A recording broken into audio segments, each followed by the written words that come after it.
So I'm trying to think, well, what can people what are people missing kind of going into that?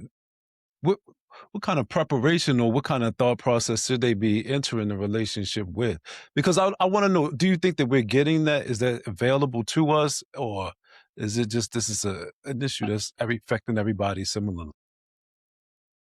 I think the biggest thing is that, a lot of us get stuck in that what could be rather than actually being present in the moment. And we're so conditioned in our society to keep thinking about the next goal or the next thing rather than just taking a breath and going, actually, there's a person right in front of me. Then we have this other aspect of technology creeping in. And I can't tell you how many people will ask me, why haven't they texted back yet? Or why didn't they read my DM? Or why? And I was like, well, they're probably busy. I was like, I grew up in the age where if someone rang the home phone and you weren't home, it was okay. You just went home. It wasn't like Right. everyone tracked you down.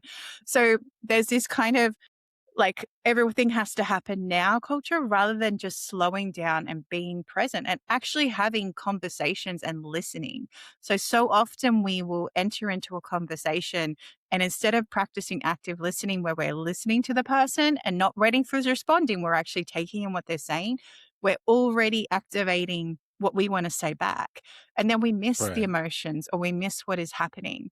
So this is this tricky part that we're in where we need to just learn to be present and slow down again. And if you can, go on a date without taking the phones because it still amazes me when I go out to a restaurant with my family and there's people on dates, but they're both on their phones and not even talking to each other.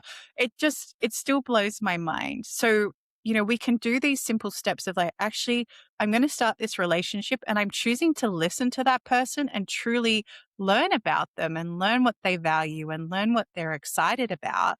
And if it matches what I value and what I'm excited about, then yeah, we're going to have a great time together and we're going to see where that goes. We're not going to project too far. It's not like you can't dream, but at the same Right. time, you're still going to anchor in what's in front of you as well.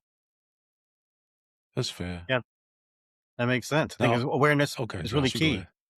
Yeah, I just think awareness is really Yes. key to be aware of just who you are, what you really believe, what you really care about, and then like you said, your dreams, your hopes, your fears, what you're ready for in the future. And then when you're in that moment with somebody else, not letting technology or any other random thoughts get in the way of that connection. Like, what does a healthy individual really look like? How can you become more self aware? Date yourself. I know that sounds so weird. Mm. But a lot of people can't take themselves on a date. I used to do it all the time. And even when I had my son, my husband and I would take turns just going out by ourselves because if you're a parent, I fully resonate with the need to just have some adult alone time when you're not thinking about a child. So can you take yourselves to the movie? Can you go out and go to a cafe and just enjoy your company?